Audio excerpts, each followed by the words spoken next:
மனோன்மணியம் சுந்தரனார் பல்கலைக்கழக பட்டமளிப்பு விழாவில் தமிழக ஆளுநர் RN ரவியிடம் மாணவி பட்டம் பெற மறுத்த நிகழ்வு பெரும் பரபரப்பை ஏற்படுத்தியிருக்கிறது.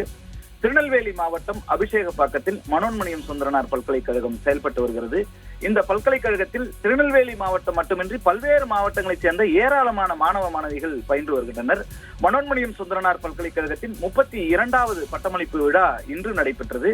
பல்கலைக்கழக வளாகத்தில் உள்ள வ.உ. சிதம்பரனார் கலையரங்கில் நடைபெற்ற பட்டமளிப்பு விழாவிற்கு தலைமை வகித்தவர் தமிழக ஆளுநர் RN ரவி. அவர் 759 பேருக்கு பட்டம் வழங்கினார். இந்த நிலையில் ஆளுநரிடம் பட்டம் பெற மறுப்பு தெரிவித்த நாகர்கோவிலைச் சேர்ந்த ஜீன் ஜோசப் என்ற மாணவி பல்கலைக்கழக துணைவேந்தர் என் சந்திரசேகரிடம் பட்டம் பெற்றதால் பரபரப்பு ஏற்பட்டது. இந்த நிகழ்வால் விழாவில் பங்கேற்றிருந்த அனைவரும் ஒரு நிமிடம் திகைத்து போயினர்.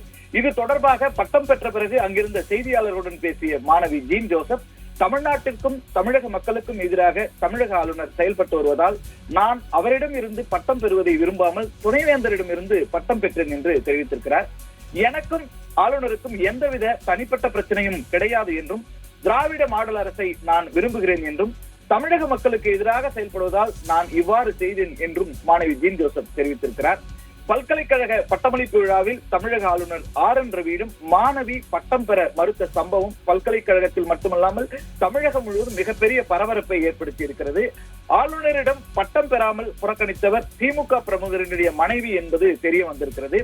இந்த பட்டமளிப்பு விழாவில் பல்கலைக்கழக இணைவேந்தரும் உயர்கல்வித்துறை அமைச்சருமான கோவி செழியன் கலந்து கொள்ளவில்லை என்பது குறிப்பிடத்தக்கது.